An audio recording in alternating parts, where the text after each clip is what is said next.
Manus flat on the canvas.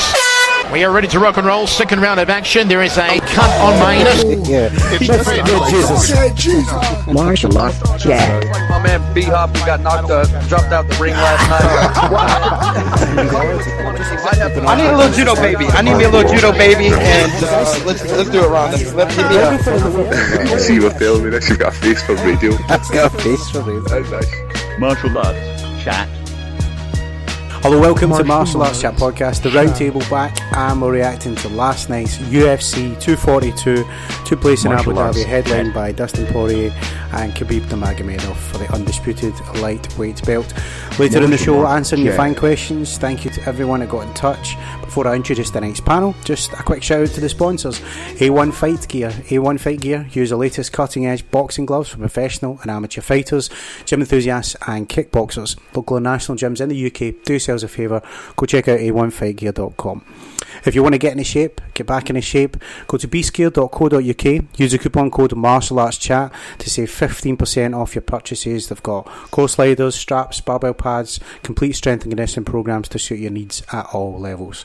We're also sponsored by Feel Supreme. FeelSupreme.co.uk offers CBD oil and natural nutrition that will assist your progress in diet and lifestyle, natural supplements and complementary services such as yoga, mind coaching and weight cutting programs. And finally, we're also sponsored by World of Martial Arts Television. WOMA.tv produces, finds, acquires, commissions and presents all you ever wanted to know about martial arts. And so to our panel here this evening, delighted to have him back on. It's been far too long, man. From the Daily Record, it's Mr. Tom Heffernan. Tom, how you doing, sir? Hi John, how you doing? Yes, it does. It feels like a lifetime since I've been on, but I'm back. And it's great to be here. Awesome to have you on, and also returning the big daddy from Fight Talk Scotland, Mr. Don Wilson. Don, how you doing, sir? I've been changing too many nappies the last 6 weeks. Fun and games, mate. Good to have you back. And finally, representing MMA Huddle, it's always a pleasure, Mr. John Ferguson. John, how you doing, mate? Absolutely grand, gents, after a stellar little weekend of fights. Awesome stuff, man. Guys, 3 fights I want to get in reaction before we jump into fan questions. Scotland's own Joanne Calderwood gets back in the win column. Was a close fight, but I mean, it probably could have went either way with the takedowns and the ground control, but Jojo gets the win and calls for a title shot in the most timid, probably typical way. That's just her style, isn't it? Let's see the guys' thoughts. We'll start with John Ferguson on this one. John, your thoughts on the fight, sir? Yeah, I thought it was a hard one to score. I'd have to look back at it and kind of look over it. I think the takedowns probably did have an effect on the judging, and there was some questionable scores. It was very even. I thought that Andrea Lee would have the better of the boxing exchanges, which she did. You've got to remember that 125 division. Caitlin Coogan has got the best kind of game plan to get the wins because that's a high probability the decision wins. So she has a high output. It looks like she's landing more. Maybe she's only just tapping, or maybe she's just missing. But on a judge's scorecard, they don't see all the angles. It looks like some land, especially when they do the tennis women shouting that they do. It makes it kind of a bit more of an emphasis. So some probably didn't land as clean as it looked, but I don't really mind the decision either way because I didn't think either one of them stood out. I knew it'd be an even fight. I thought Andrea Lee might have just edged it with the boxing, but I wasn't too irked with the decision. I thought it was a good fight. I knew it'd be a stellar fight. I think those two girls themselves in the 125 division, they're leaps and bounds above the majority of the other girls in there. Title fight, probably not. Caitlin will probably get the title fight next. She might, I don't know, maybe I'd give Liz Camouche to maybe Jojo Calderwood, give her a wrestler. That's a good show. See how she handles that. See if she can handle a wrestler with a strong grappling base. Yeah, I mean, the question's always been with Jojo, it's the grappling and some takedowns and getting back to her feet as well last night was looking impressive. But otherwise it was just a Muay Thai fight, wasn't it? It was like elbows and teeps and a wee bit more spinning shit I was looking for, but it was a good scrap all the same. Tom, Jojo, like we said, back to winning ways. I guess correct decision for you, mate? I can see why Joanne won it, I suppose. But when we're waiting on the actual decision, I really wasn't sure. It was so tight. And I think probably the volume, as John said there, Joanne's volume was there as opposed to damaging strikes, because they weren't really, there was no, other than there was a really nice elbow in the first round that it caught on the break, Lee, and then briefly knocked her down, so that was probably something that stole her, maybe even stole her the round, because both of them had one takedown each. Yeah, both of them had the takedown each. The striking was very similar, they were both standing trading the whole fight actually. But I think that might have been the difference to steal that round. But what I did notice was that Lee looked really big compared to Joanne. I don't know what kind of weight she cuts, but she really looked much bigger. I know that they're the same height, but she looked much bigger. She had more meat in her bones, So I thought that was quite telling. And Joanne, she doesn't have that knockout power in her feet or her hands. She just lands, and I think that's what it was. Really, I thought it was well matched fight. The two of them were going to start. As you say, it was a tie fight. The two of them stood there and went at it. I don't think any of the two of them have any knockout power, to be honest. So it was probably always going to go to the judges when you look back at it. But I thought maybe halfway through the second round, Joanne was just landing the more strikes and the odd elbow, and I think Lee decided she didn't want any more of that. I think she decided in her head that Joanne was the better striker and tried a wee bit more takedown as a strategy. But ultimately, I was glad to see Joanne get the win because it sets her up again. I don't think she's anywhere near ready for the title shot yet. I think she would need to go back and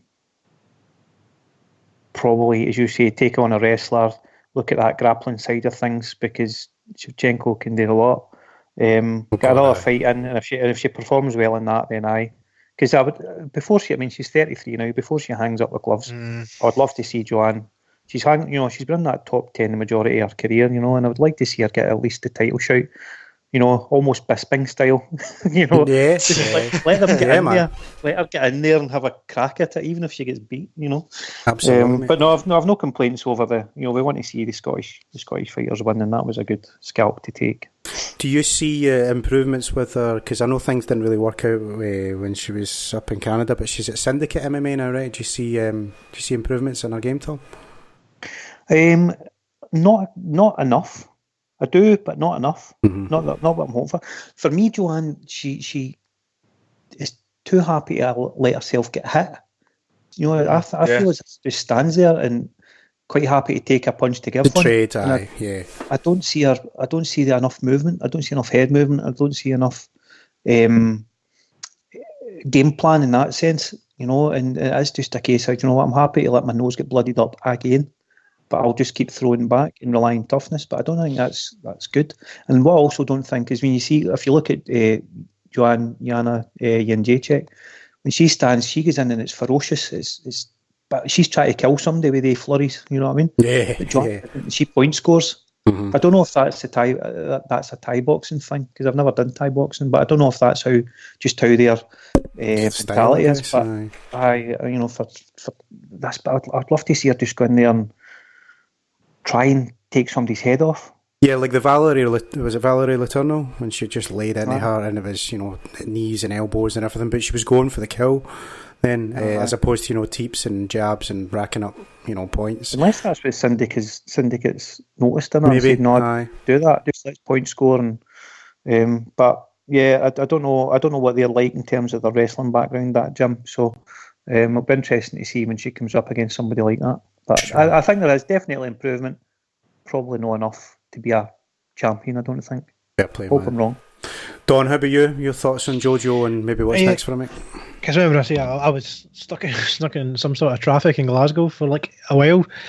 From the only thing I heard about the fight was around Facebook, and that was our wrestling was quite improved. And from Tom saying there, it was quite a stand-up fight. So how did the wrestling situation go?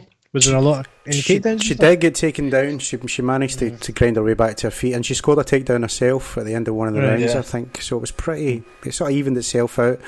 It wasn't a grappling contest, but yeah, it was a takedown. She can take them down, because Lee took her down and kept the side control. Mm-hmm. Drove the shoulder in to hold that head position, and kept was her, looking to go to body mount, low, yeah. and so she had that sort of jiu-jitsu type control.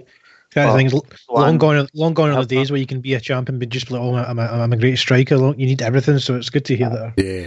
I think you could go against somebody, let's say Shevchenko or whatever, and total striker, but she's going to have a great wrestling as well. There's no way she's holding the belt and not been good at everything. So you've got to be prepared when you're going there. So it's good to hear that our wrestling's coming along. But as you say, she's 33. She's you don't usually see a lot of the kind of females push past the kind of late 30s in the division. Who, like Zingano, I think she's 38 or something now. Well, she's a bantamweight as well, you see. She's been cut by the UFC, so she's even higher weight class, so you can cut a bit of slack for the height. As the weight classes go up, you do see the age goes up a bit, but 125, it is a questionable one, because she's obviously got Roxanne Modafferi, etc., all down there at Syndicate, and she is improving, but I just don't.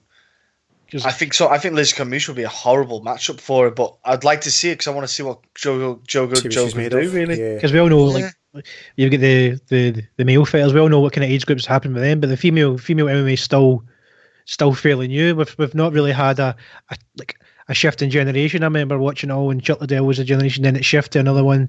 Dos Santos and all that was about, and now it's shifted to another generation, and we've not had a full female generation shift, I don't think. Yeah, there's a lot of females that we were watching a few years ago that when the division was first coming out, they're all kind of starting to push to the end of their career now in mid-30s, late 30s. So it's don't know what's going to happen. It's weird. Yeah, man. John, you asked about the difference that we might have seen in her since she went to Syndicate, and I would say the biggest, not so much in the skill sense, but the biggest improvement I've seen is. What was that, mate? Sorry, did I lose you? He's choked in his throat. I was talking.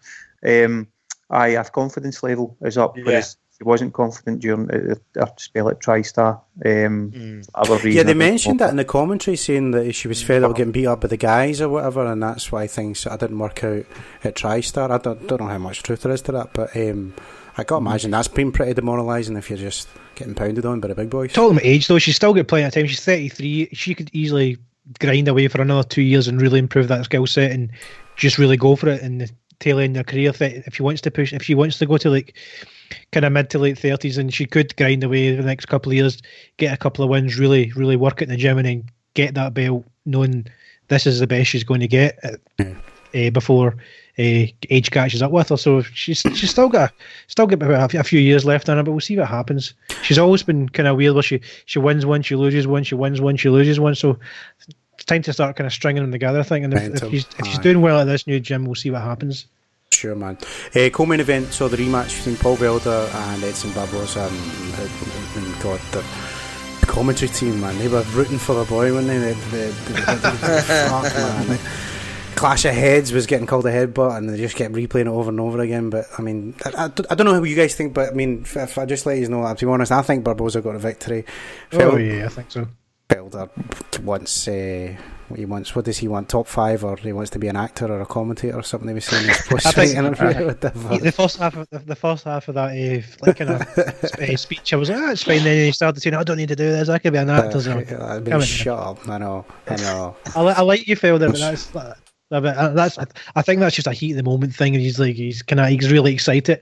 But I thought, you know what, Felder's seems like a nice guy, but when he got the win, I thought he was going to kind of like put the shock look on his face and like I didn't win that. He seems the type of guy who, if he knew he didn't win, he would take it, and but he was like as if he just won the World Cup there. He was like, oh yes. Yeah, well, he did get one back though. To be fair, I mean, it's a rematch, and he lost his first decision. So I guess the microphone caught it basically as the bell went for the last round. All you heard, he just basically went fuck. He knew he'd lost that fight. I missed that bit. Yeah, no, you heard it loud and clear, and then Barboza looked stunned. Aye. Yeah, no, yeah. He knew he'd lost that fight as soon as that bell went, and then obviously he got the win, so it was a weird one. But it was a fun fight, and the head clash was weird because when they were replaying it, they replayed it at a weird speed where it almost looked as if they were actually in motion fighting, but it didn't. It wasn't slow motion, it wasn't fast, so it was like as if they were trying to make it look in Felder's favour. Oh, they were desperate for that. I mean, Felder was going in with a head. I do think it was a head clash, but to say that Barboza headbutted Felder, You know, it was, if think anything, I it was saw- the other way about. I think I saw it 4 times. I'm thinking, it just looks as if they rubbed heads. It was such a weird speed they were showing it at. It wasn't slow motion. It wasn't full. It was a weird one. But no, it was a fun fight, and Barboza, I think, definitely won that fight. And apparently they're going to question the decision to the commission, but we'll see how that goes. Nah, that never plays out, man. It never works. Tom, what about you? Close decision, we said, but was it the correct one for you, mate? No, and just as Don said there at the end there, the Barboza team are definitely going to appeal that because they had the 30-27 for each fighter, and then another judge, you know, he did 29-28. So how do you get 30-27 for each fighter? Innit? Aye. That's unusual. Shocker, isn't it? Yeah, shocking. Aye.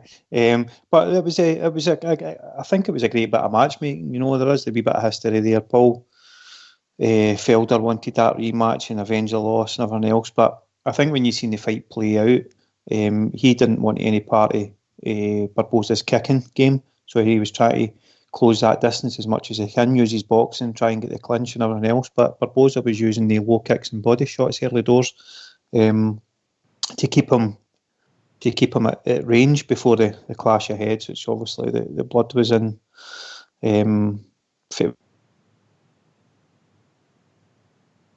Oh, you still there, mate? Aye, my dad keeps trying to phone me, sorry. Aye, so the blood played a factor there, but I think Barboza took round 1 definitely. Same again in round 2. Barboza was keeping him at range with the kicks. Took a double leg and put Felder on his backside. But then Barboza get cut, didn't he? Felder cracked him for the bottom. Yeah, right after the takedown, the elbow. Above the right eye as well. So that was then pouring into his face, you know. So, but I think for me, Barboza won round 1 and 2. Landed the better strikes. I agree. Takedown was there, things like that as well. Third round, I could see why somebody could maybe give that to Felder. He finished strong. He did. Both of them were trying to sort of leave it all out there, and we've seen some of the spinning stuff that you expect for these guys, particularly Barboza. But both of them were bleeding. You know, Barboza was bleeding quite heavy out that right eye. But for me, it was 2 rounds to 1 to Barboza, and I would feel pretty aggrieved if I was him. Yeah, totally agree, man. John, what about you?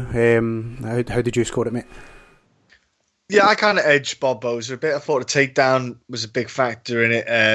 Obviously, the clash of heads, that happens all the time. Don't worry, it's nothing to fret about. So I think maybe that could have played a factor, though, because the judges, obviously, when it was a clash of heads, anytime then they saw blood on Felder, they may have accustomed that to the clash of heads earlier on, whereas there was damage put onto him during the course of the fight.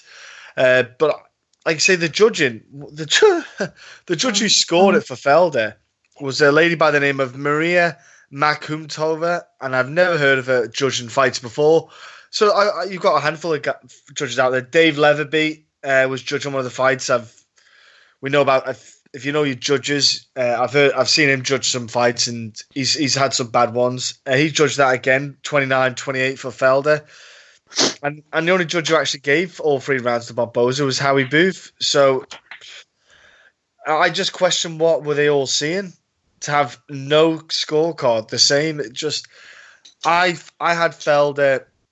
I picked Felder before the fight began. After my tape study, I thought all Felder has to do, put the output a bit higher, put the boxing onto Barboza, keep it tight, stop Barboza getting those kicks in, keep it nice and compact, and just put the pressure on. Initiate some takedowns, but I thought Felder just lost that fight, in my opinion. And I found Barboza be aggrieved, but at the same time, you can't leave it to the judges in a tight fight like that. He did land more each in the first and second round. He landed more. I think Felder may have landed more in the third off the top of my head, but you can't leave it to the judges, and he's not going to win that appeal. You don't win those appeals. What's the point? Yeah, it's an absolute waste of time. I think it's just to blow off some steam in it, really. You know, you're not going to get any results. Yeah. Aye. I think if one appeal's won, then they all start flooding in. Well, this is it. Aye. And then it opens a can of worms, you know.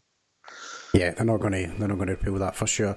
Main event, everything I expected, despite the heat, despite what folk were telling me on the show last week. Some people were calling for a Poirier KO. This was just another victim for a Khabib mauling. No one can stop this guy. Maybe besides Tony Ferguson, but I don't even know about that because that fight's jinxed, man. That'll never happen. I keep saying it. But let's start with John this time. John, was this how you saw it going down, and your thoughts on the fight, mate? Yeah, I did think that Khabib was going to win. I didn't think he was going to win as early. I thought he might have got to the 4th or 5th round. I just thought that Dustin would have been able to use a bit more footwork to make it work for him. So switching stances, cutting an angle a bit more with the jab, just keep it on the long range of the punches. But he just didn't have an answer for Khabib closing him down with the strikes. And then it's almost like he baited into what Khabib does. He has that certain posture. It looks like he's so upright and prone to get struck, but he's only doing it to bait you in, and everyone falls for it. And then he just obviously resets, changes level, initiates a takedown. And when he gets on top of you, he's got beautiful control of the hips, beautiful control of the legs, and he's just constantly moving. So he doesn't just lie on you and hold you. Even when it looks like he's not doing much, what he's doing is he's just applying the pressure on the hips. He's holding the wrist, moving the wrist so you can't get on back onto there. He'll move your hips and feet in the positions. He's doing such intricate little details that people don't really notice it unless you study grappling or if you actually have grappled yourself. And it's exhausting. The way he does it, it is an exhausting movement. And Dustin, he was obviously heartbroken after the fight. But I think a lot of fighters go into there thinking it's just a wrestler. I train with wrestlers every day. I'll just stop it. But there's levels to the game, and there's guys that are just that elite, like your Daniel Cormier, your Henry Cejudo, your Khabib. There's guys out there that are just another level to your wrestling, and you can't stop it. So, the only thing that griped me about the whole night was Conor McGregor asking for the rebook of the rematch. I was like, I was like, sit down and know your role, and it ain't getting a rematch. But yeah, it's interesting to say the least. I think Khabib's just a superior grappler, and I think even Tony Ferguson, he has a great standing striking technique. It's very unorthodox, but I think he's open for takedowns, and I think Khabib will go for it. Tony Ferguson has a good control off his back. I just don't know if he'll get Khabib. Yeah, that's always a question, you saw the Kevin Lee fight. I mean, he almost invites a takedown so that he can get it to the ground and work off his back, but it's a different old game, man. When it's Khabib in it, it's just another world. There's no one, I know what you're saying about that there's levels and that there are high level grapplers such as Khabib, but there's no one like him, that no one at that level that he's operating at, man, that the level of RPMs, as they say, he's on another planet, man. He really is. Don, how about you? Khabib dominance, pretty much how it was always going to go, right? I was wondering how it would go if it kind of went into the later rounds, but I think it was always in the cards that if Khabib gets that takedown, he's always going to get that takedown. So pretty much as soon as I got that, it was done. We had the kind of exciting bit in the second round where Poirier kind of got in the front foot a bit, but it was, as soon as he was basically kind of chasing him, but as soon as he took that one step back too close to the cage, I was like, what are you doing? And as soon as he took that step back, he was back in his ass again. He was too close to the cage. And then that rode out that round, and then obviously he lost in the third. But I like Poirier.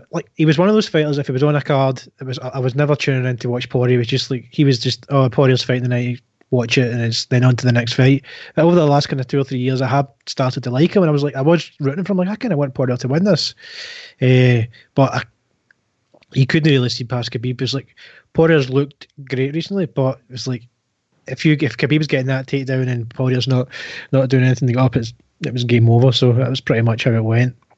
Yeah, obviously Conor. I saw it looked like a video link from the press conference, and I don't know how legit it was. I never actually clicked it, but it said if Tony doesn't take the fight, Conor will get it. But I don't know how Tony's obviously going to take the fight. There's no way he doesn't. But you know what Tony's like with his injuries. Yeah. Well, I know, man. I know how the both of them are with injuries and pulling out, and just the curse of this matchup. What is the kind of top 4, top 5 in that division at the moment? You've got obviously Khabib, champ. Gaethje probably is in there, I imagine. I don't know. Where's Conor sitting? Third? Oh fuck! Probably pound for pound number 1 on these fucks. I think Conor's fourth. Or was that? I'm sure he is. So Connor's fourth. That's mental, isn't it, when he doesn't do anything? I know. Yeah. Mad. Absolutely pointless. Ronda Rousey's number 3. Like he needs to at least win another fight before he gets a sniff of that title.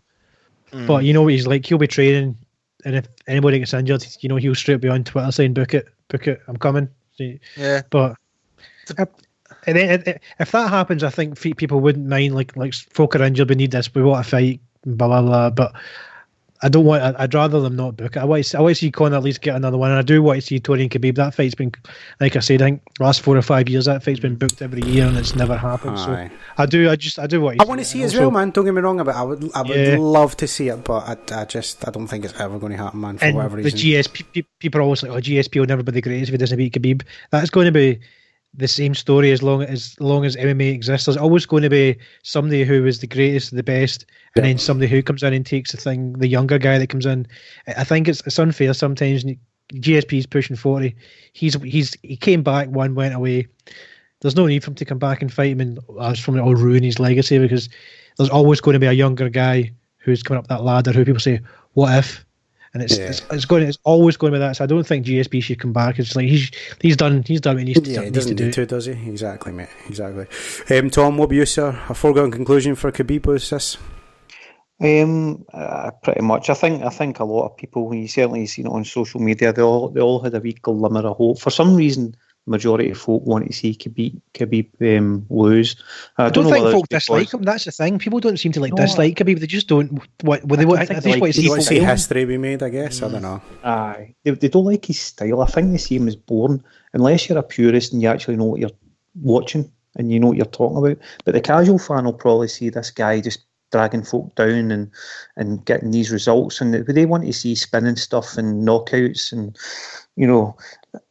and I think that's where he gets a lot of flack on social media and stuff like that. But for the fight itself, I think Dustin Poirier, it was his boxing was going to have to rely on his boxing. He's got sort of well documented hip issues. His kicking's not what it used to be. He doesn't really use them that often these days. So he was going to have to try and box Khabib on the feet, and that just means that he's close enough to drag him and get him down there. I know Poirier's got a black belt and stuff like that, but Khabib seems to be kryptonite to black belts. They don't seem to be able to do anything. Khabib actually came out and says that choke was close. Oh, did he? He came out and said, he was close to going away with that choke. Right. Because I think he just allowed him to. He didn't have his left hand in the right area. He was going to blow his arm out if he didn't.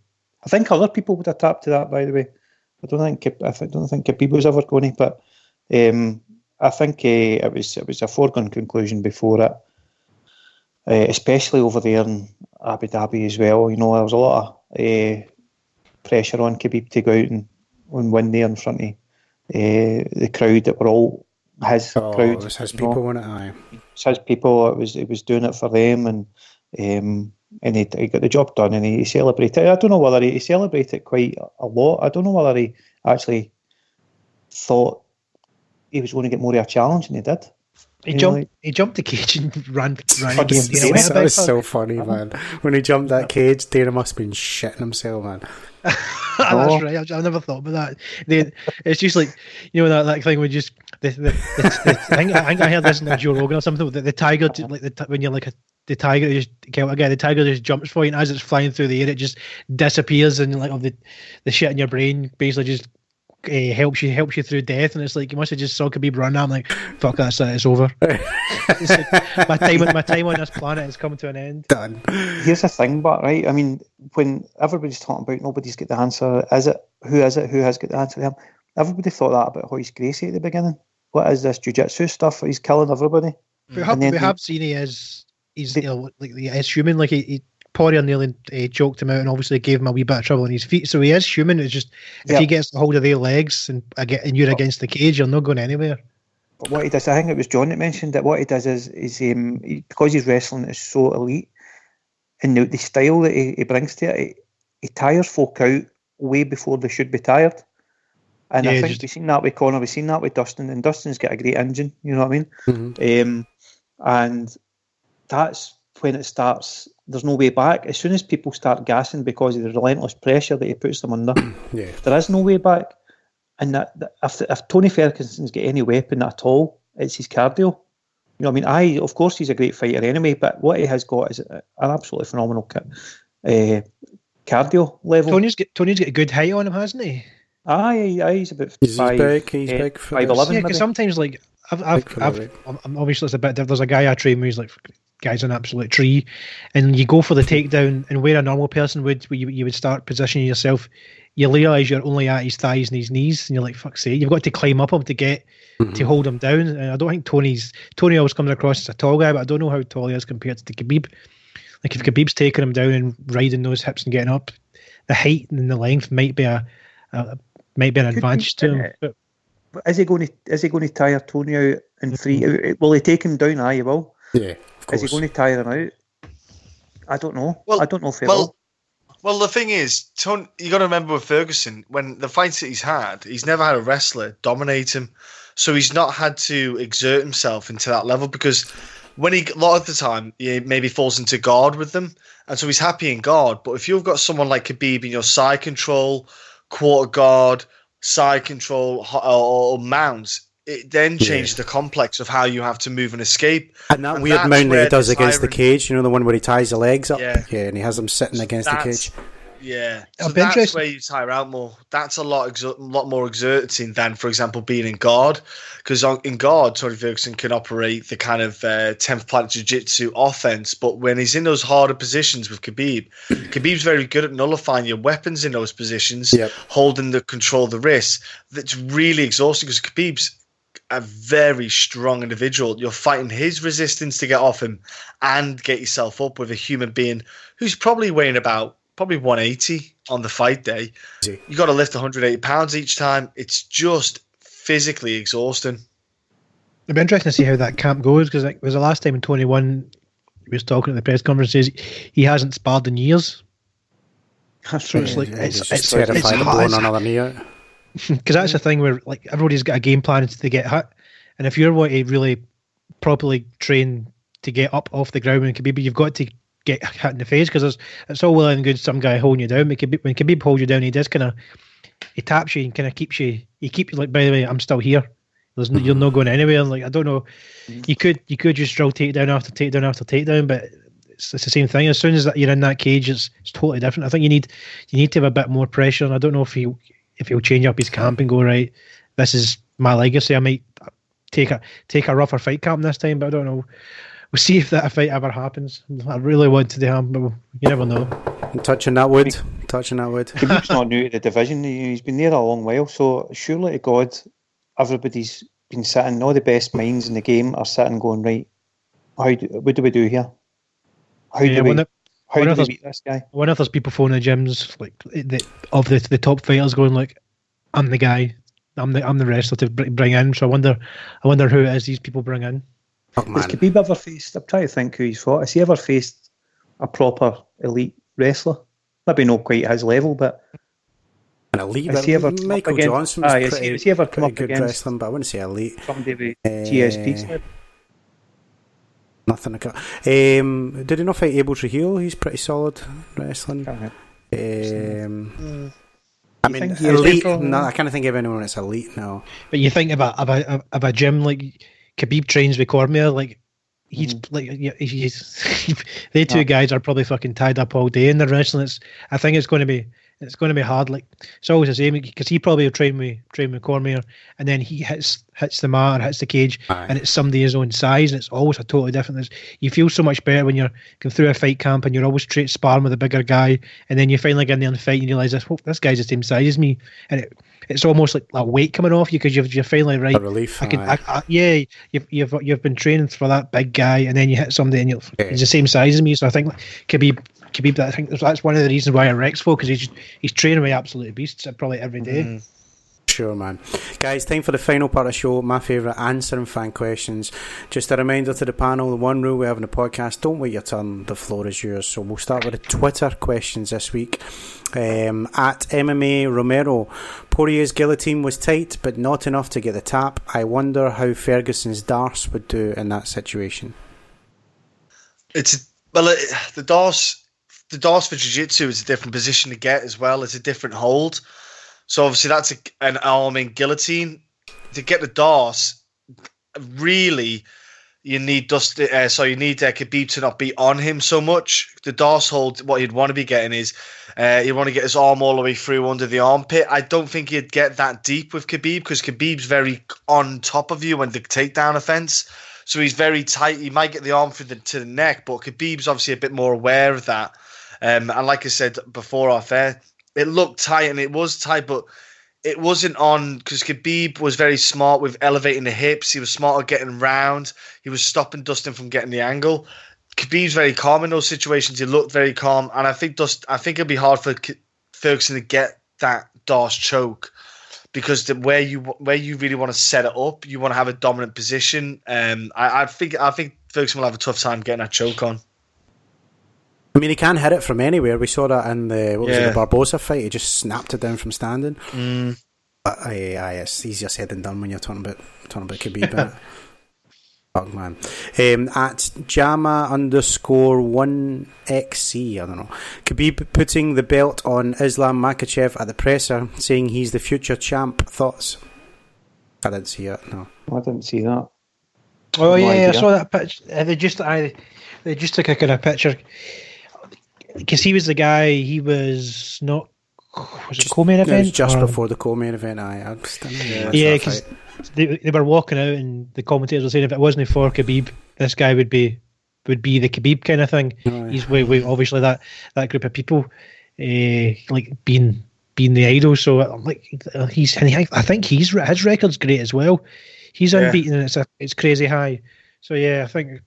Obviously, what division is he in? I'm sure he's lightweight. 155. Well. Yeah, he's going to take. He's basically he's 155 as well. Basically trains with Khabib, aka they're all from the kind of same, let's say, kind of same group, so to speak. The ACB gym. Yeah, he's got one loss. Yeah, exactly. He has got one loss. He lost to Adriano Martins. He got stopped by Adriano Martins. Gosh, when was that? A few years back, he got stopped by him. Right. But he has come on a lot more. He got caught out by Armin Turek. God, what the hell's that dude's name again? In that epic last fight that he had. But I think Islam Makhachev underestimated who he was. But Islam is a legit bad motherfucker, to be honest with you. He is sickly talented. It's just he sometimes come in, I think, underestimating opponents. Yeah, I didn't think much of the fight last night though with Islam. I think that the two of them were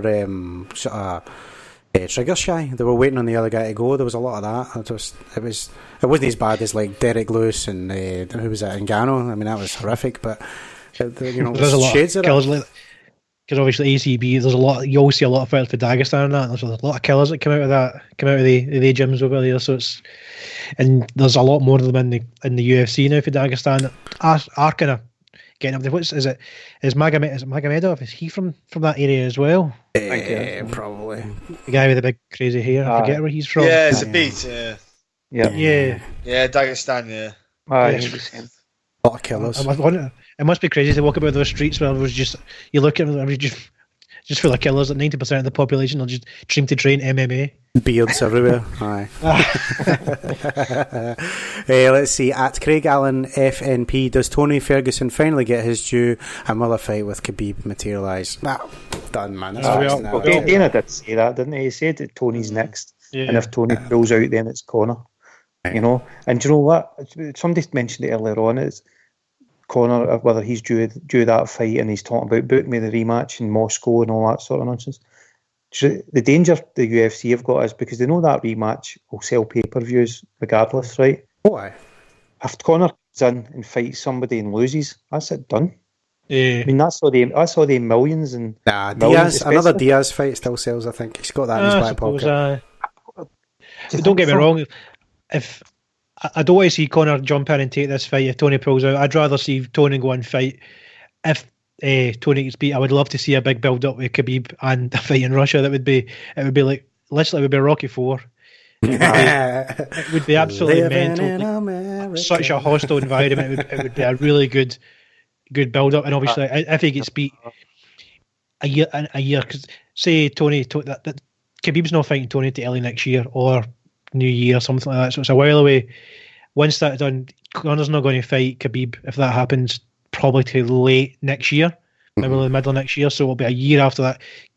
Conor will probably be pushing 35 or something. Then if he gets beat by Khabib, you've got another 8 months, 12 months to fight Diaz. It could be 4 years or something like that before we see a Diaz fight and Conor retires, and he might only fight twice. So I could see. I don't think he's done if he gets beat. I think he will fight Diaz, but it could be 2 years away before he fights. You know what he's like. They've already booked Diaz and Masvidal, haven't they? So that's like last night. Aye, that's going to be amazing, man. Conor just needs to decide what he's doing. Is he part of this game or is he not? He's 31. He's 31 now, so he's kind of reaching that peak, isn't he? Where he doesn't want to go on the downside of his career. Where in maybe, like you say, 2-3 years, that will probably be especially in the lightweight division. That's starting to maybe take a bit of a toll on him. He wants to maybe, if he really wants to do anything, he wants to take advantage of these next 2-3 years and get out. You know, at least, like you say, 2 fights maybe. If he wants to make big money, make 2 fights if he can. Because he's only fought, like, since what? Last year, he had that fight against Eddie Alvarez at 205, and that was back in 2016. Then he had the stupid boxing crap. Then he fought in 2018 against Khabib and got his ass handed to him. He's probably not going to fight this year. Well, he might fight late. No, I don't think he's fighting this year. I think we've got one more and we're done. But that's the thing, like... He needs to. You say he's 4th or 5th in the division. He needs to like let somebody that's 9th, 10th. He needs to kind of keep active. Obviously, the bottom half of the division is tied up now. He's not in the picture because he's lost. He needs to let the guy at 6th, 8th come down. Paul Felder. He needs to keep active. Yeah, he needs to. He can't just sit there and go, right, I'll fight once every couple of years. I'm 3rd. If they beat, I'm obviously next. So he needs to. Like, so that's what was it? Felder's 10th. No, he's in the top 5. I'd like Cowboy Gaethje. Barboza. I think it lined up as Barboza was 5th and Felder was 10th, and then Felder's like, that's me. I'm coming from 10th. I says, that's not how you don't beat the 5th guy and all of a sudden you're 5th. Usually Barboza will probably move down. He'll move up. Somebody will move it to top 10 kind of thing. But yeah, fuck it, set a Felder fight up. We'll see what happens. It was close. I think that fight. We were seriously looking at that fight. The Gaethje. Gaethje and Cowboy is what I do. I think Gaethje was in the comments in Twitter for McGregor saying something like saying how bad of a father was and a fighter was, you know that. Yeah, that will not have been Gaethje. That'll be Ali. That'll be Matt Ali. Oh, your favourite person, John? You love him.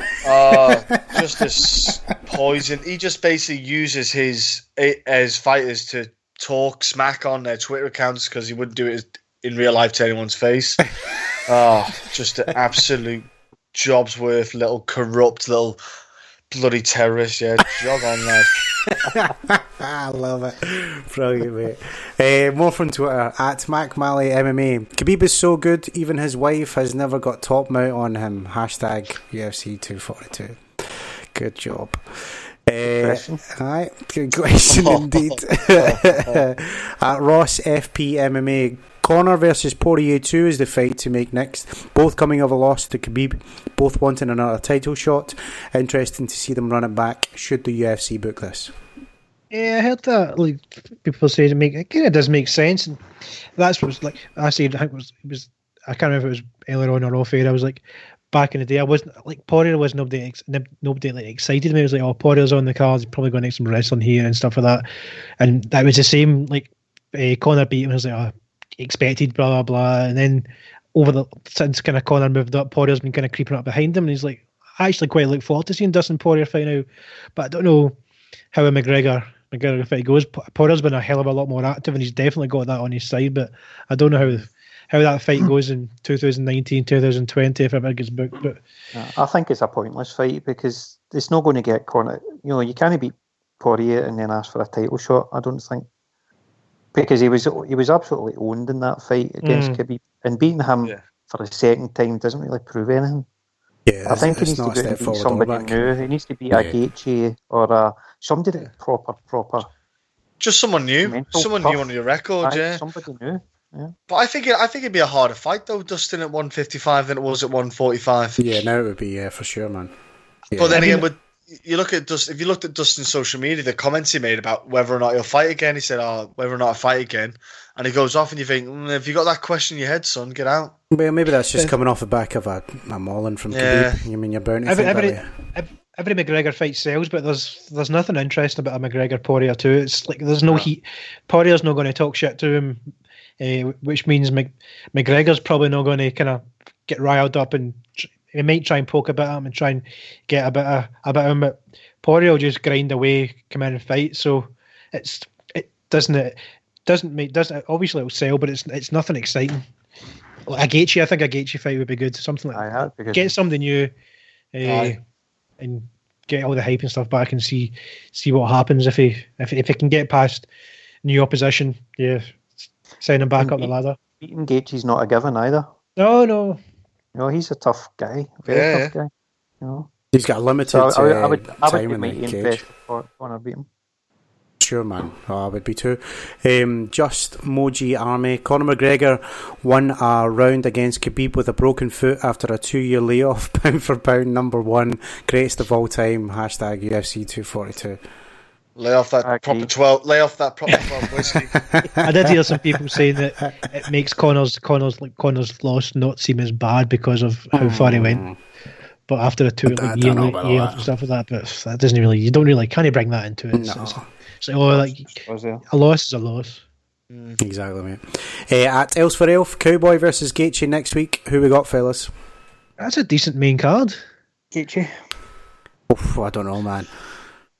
I don't know. Leg kicks, Gaethje's all day long, but I don't know. If Cowboy wants it, he usually takes it. I don't know, man. That's hard.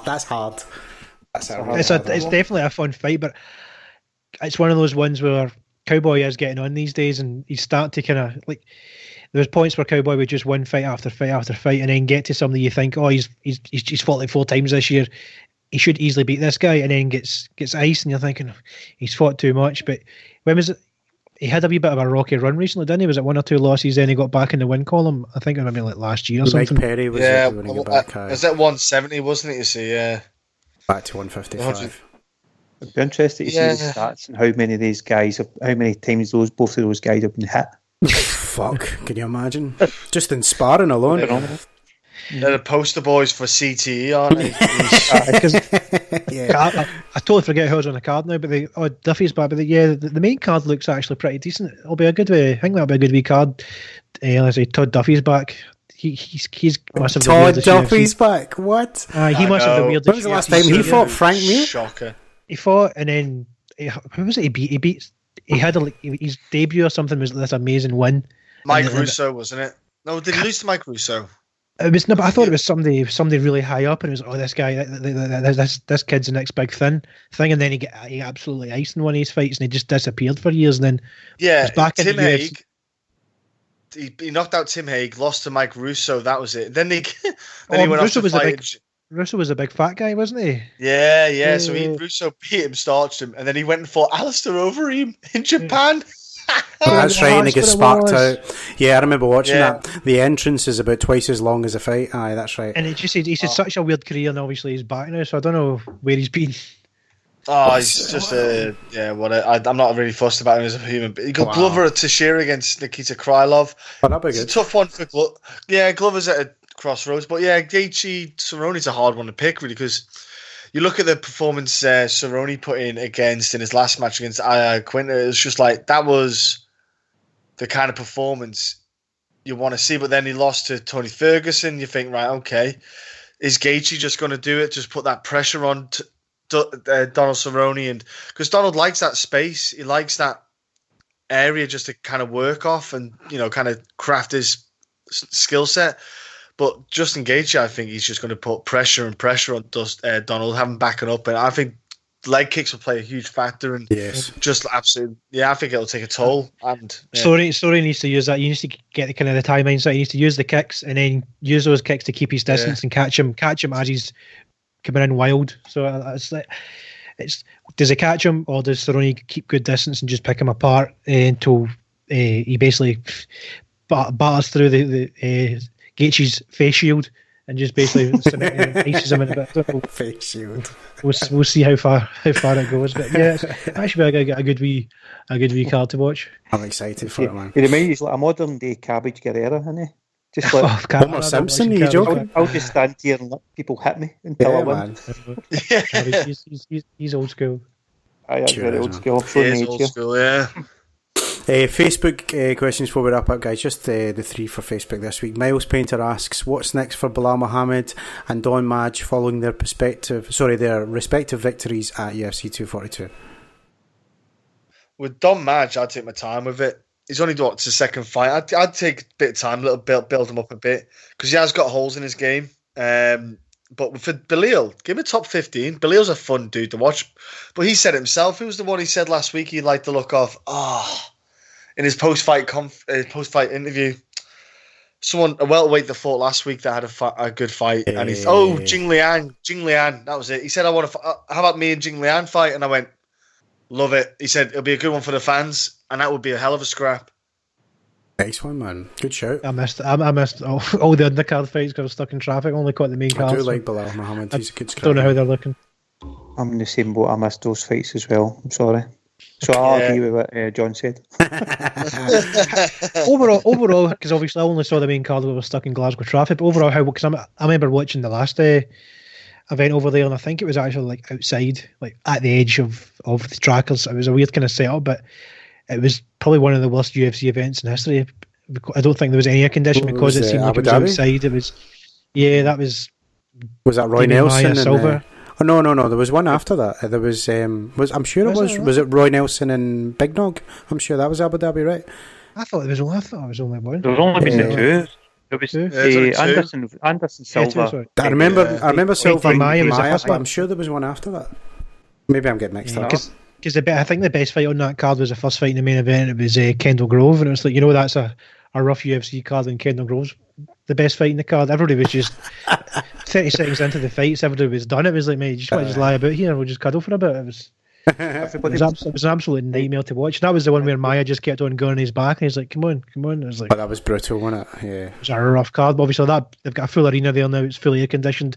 Nobody seemed to really struggle, so I wouldn't mind seeing some more cards over there. It's a bit of excitement for something different. No, guys. Navarro Nelson was Abu Dhabi. Yes, 100 points to me. Yes. Yeah. Well, it was fight night. It was just a fight night card, not a pay per view. I mean, I don't want to say anyone was not struggling with the heat. I remember seeing who was the Brazilian boy on the undercard who was fighting the Russian boy. Oh man! One of the I think it was Mike Bourne or somebody that said it, he went cage side and says it is really warm, but it's not crazy warm. It seems between 15 and 20. He said, I'm thinking that just seems like good Scottish weather. No, it's not hot. It's not hot outside of it, but when you're in the cage, the lights. Yeah, the humidity. Right. Yeah, because when I've competed, I competed in the card in Wales mid-July, and we were the main event. So you had the whole crowd, the heat from the people in the arena. And obviously the lights when you stepped in, it was insane. I was just stood there sweating. I wasn't even doing anything. It was the heat was unreal. So, but I always hate the fact where you see the guys like training in California and stuff like that, and I'm like, I don't know how they can do that. I hate getting into the gym to do some sparring in July or something like that. It's horrible, and that's Scotland. Oh, yeah, for sure, man. I mean, just to divulge a bit, we've got Beardew. He's out. Was it the end of this month in Mexico? Singapore? No, Mexico. That's right. And like, Jesus, man, how do you acclimatise for that? I wonder how well he'll go out, because I was curious to see how well Poirier and stuff went out. Cause I'd imagine you'd need to get out there a good few weeks before. Well, he's not there. He's not there at the moment. Stevie Ray's in Singapore, isn't he? Aye, Stevie Ray is. And Danny Henry is. Wow, where's is he? In Copenhagen? Yeah, he's Copenhagen. Aye. Yeah. Paul, I think it's not so much the heat; it's the sea level, altitude, sea level cane. Sea level cane. Exactly. But it's a thing, though, right? I mean, I know sea level cane became a meme, but it's true, man. It's like the air's thin, so they used to do all that.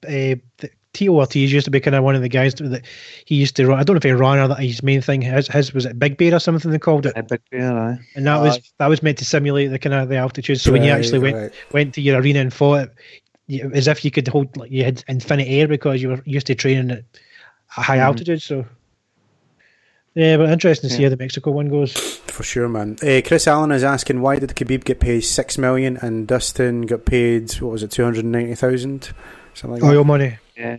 Yeah, exactly. Oil money. I think that was pretty obvious. It's pretty obvious, yeah.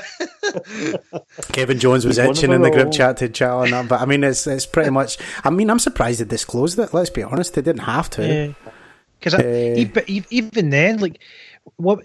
Saudi Who was money. I think it was a Dusk. It was Khabib's mate. He got a decent paycheck as well.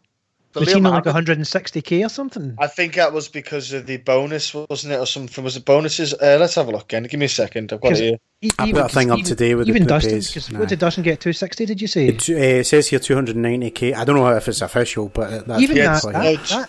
that is still quite high.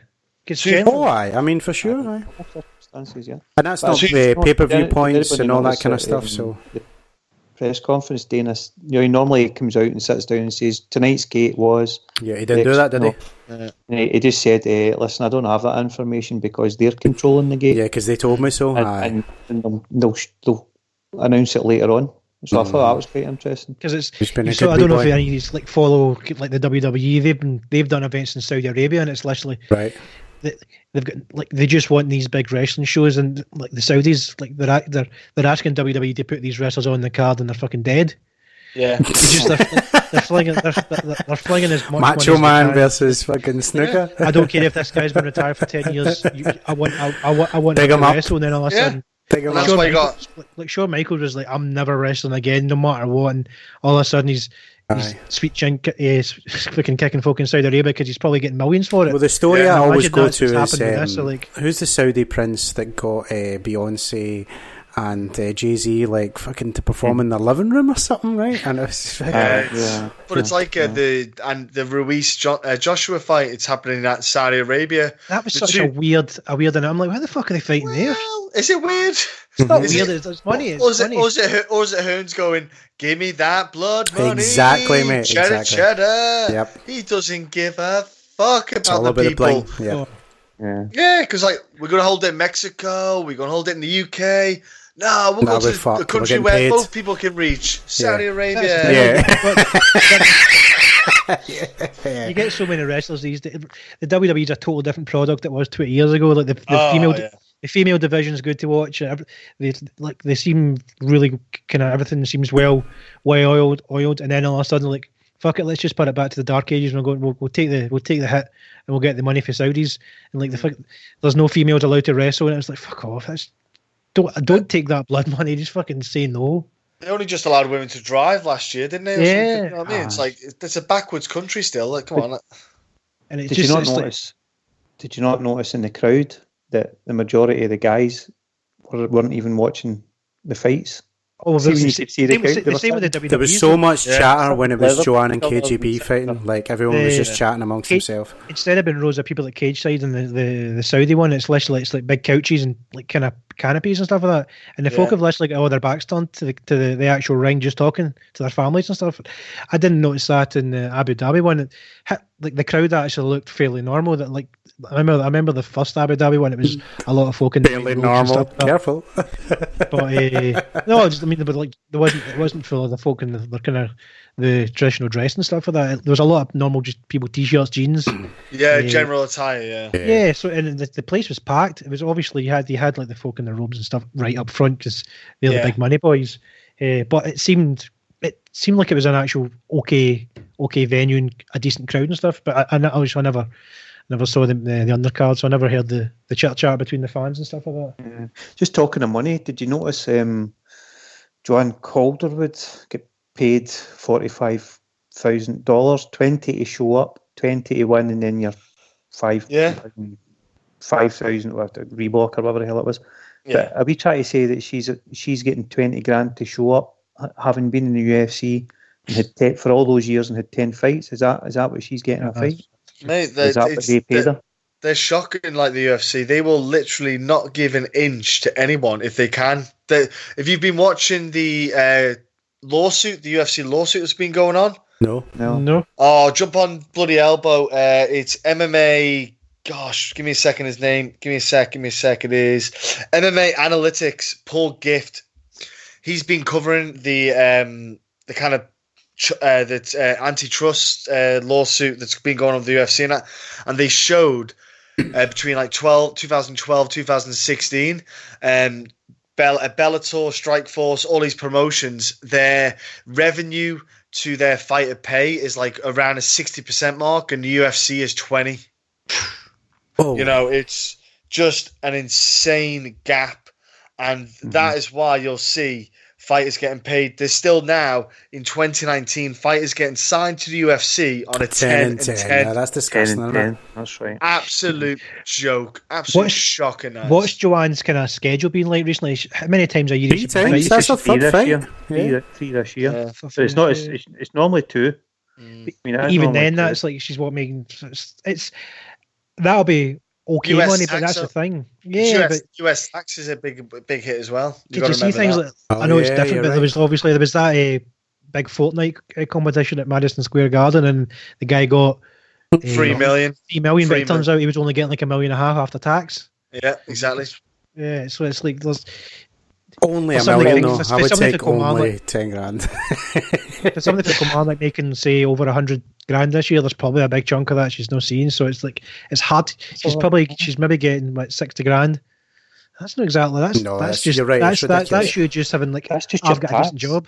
Yeah, she's right. She's been she's got whatever she's got to look after her camp.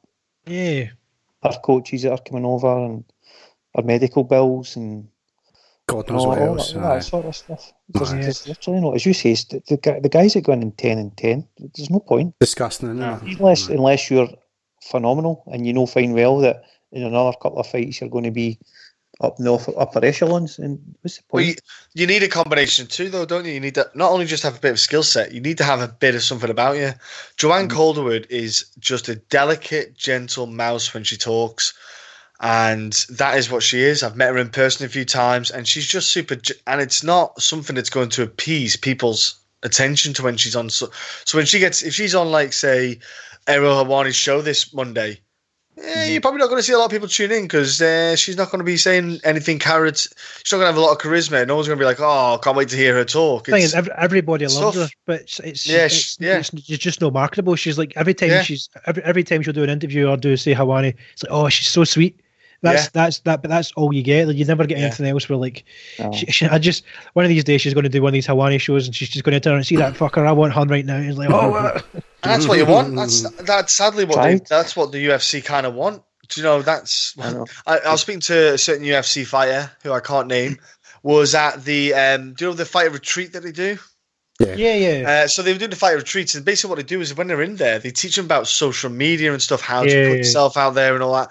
And they're basically saying, we want you to be like Conor McGregor, but we don't want you to be Conor McGregor, but you want you to be like that because that makes more money. Not for them, for the UFC.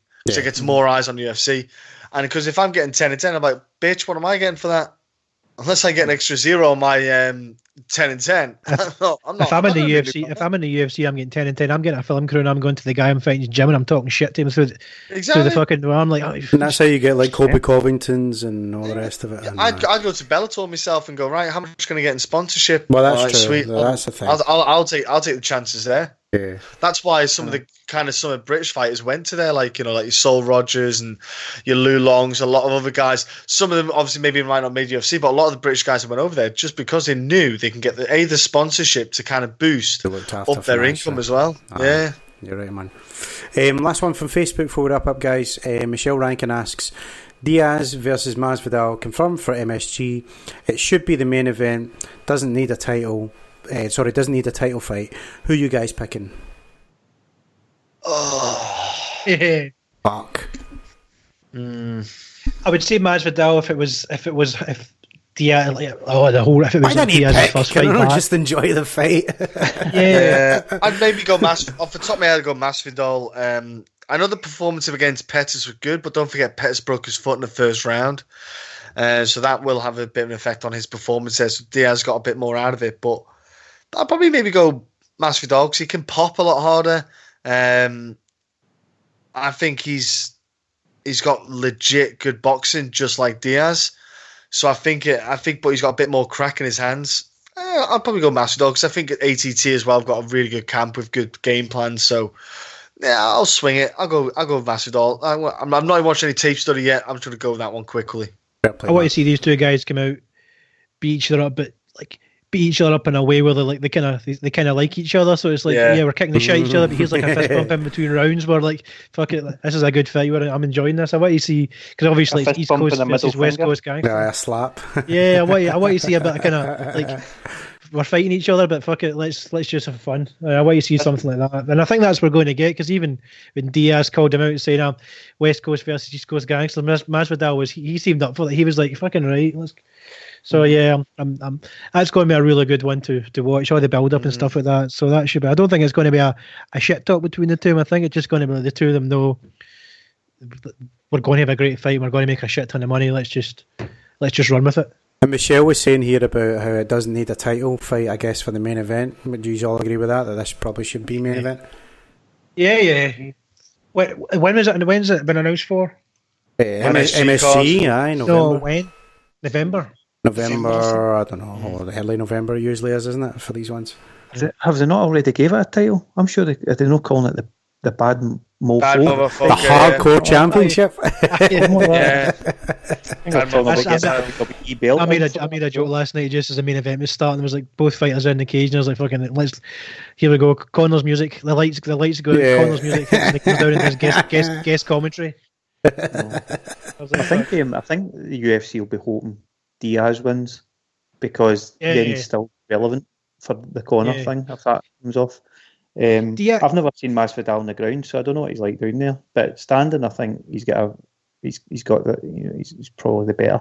He's got the power. I was actually surprised. See when Diaz come back for that fight, the hype around him between the casual fans and stuff. It's still amazing.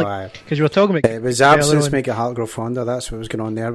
John, you said this was like 3 million on the countdown show or something just for Diaz. Huge fan. Yeah, people like big on them. Yeah.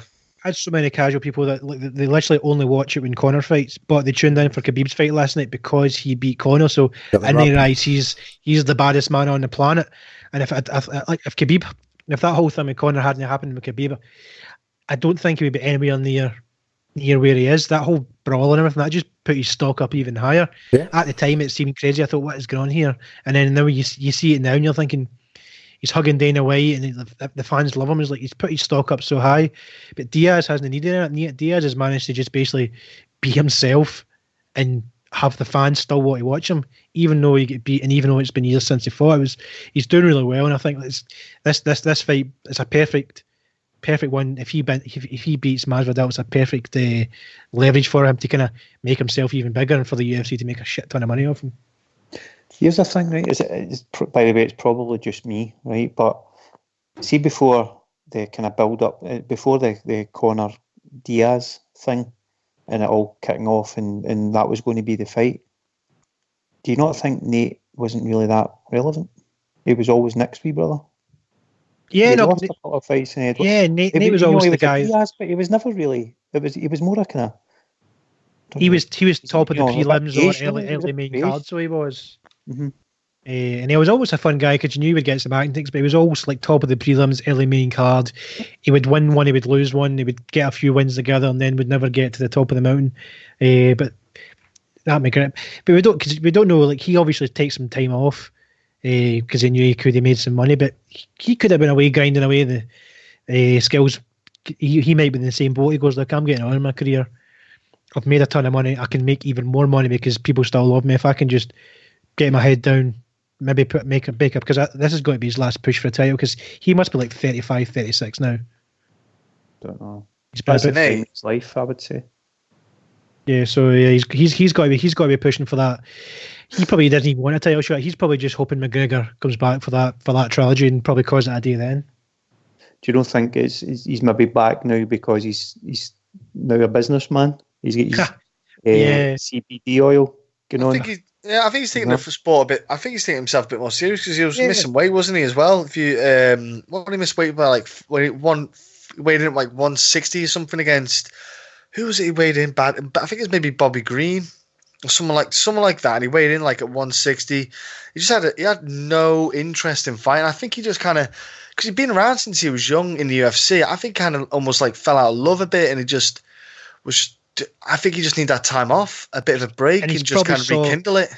If you're fighting every few months and in and out, you get to know the staff, but you're always you're coming in, you're saying hello, you're hanging about, you're doing your fight. But must be a totally different ball game when you're the guy fighting Conor McGregor. You must basically be getting chauffeured about like you're a rock star effectively if you're fighting McGregor. You get that wee 6 months period where everything you do, you're a rock star. You're the guy that's fighting Conor McGregor, and he's obviously done that, made a ton of money, but managed to stay up at that level. Yeah, and I bet he's finally now thinking, finally, I'm getting some appreciation. I quite like this. Let's stick at it for a wee bit, make some money. For sure, man. Well, there you have it, guys. UFC 242 Abu Dhabi in the books. Thanks to everyone who got in touch with your questions and comments. We'll be back on the roundtable in 2 weeks' time, down under, for the UFC 243 preview, Adesanya versus Whittaker. In the meantime, let me thank our panel here today, starting with John Ferguson. John, always a pleasure for your time, sir. Let everyone know about MMA Huddle and what you guys have got coming up. Just usual breakdowns. Obviously, Gaethje Cowboy. Me and Will are going to be recording that on Monday evening and posting it out on Tuesday evening. I've had the summer holidays off, so to speak, with daddy duties, so I didn't do many interviews. Even though I knew a load of fight cards been up, we just had the Cage Warriors, tournament just on, that crazy tournament happened and everything. So there's loads of fights on. I've just taken a little step away from that to enjoy the summer holidays with being dad. But yeah, I'll be getting that stuff sorted. So again, just jump on YouTube, MMA Huddle if you want, and you'll see the stuff on there. And it's been a pleasure speaking with you all, gents. Always a pleasure, my friend. From Fight Talk Scotland, Big Daddy himself, Don Wilson. Don, always a pleasure, mate. Let people know, everyone, where to check you out, mate. Fight Talk Scotland has been a bit quiet recently. Busy with music and having a baby, so I feel as if I haven't actually wrote an article in like 3 months or something like that. But hopefully try and get back to it soon. But getting into a routine now with the baby, so I might get some time. I've even get time at work. I sit and watch Netflix at work while I'm working, but I need to be in a comfortable position to actually sit and do my writing. I can't be the guys that's getting the laptop and huddled in a corner on a train just rattling off articles. I need to be comfy. But Fight Talk Scotland, hopefully get back to routine soon. Good stuff, man. Finally, Daily Record's greatest journalist, massive thank you as always to my man Tom Heffernan. Thanks very much, John, and I promise I'll not leave it as long this time since I was last on. It feels like Connor was active the last time I was on. Superb, man. If you like this podcast, be sure to subscribe on iTunes. Live every Sunday, 8:30pm-ish, talking MMA. Go to facebook.com/martialartschat. Give us a like there, or follow us on Twitter @martialartschat. I'm John Bob McElroy, and I'll catch you next time on the Roundtable.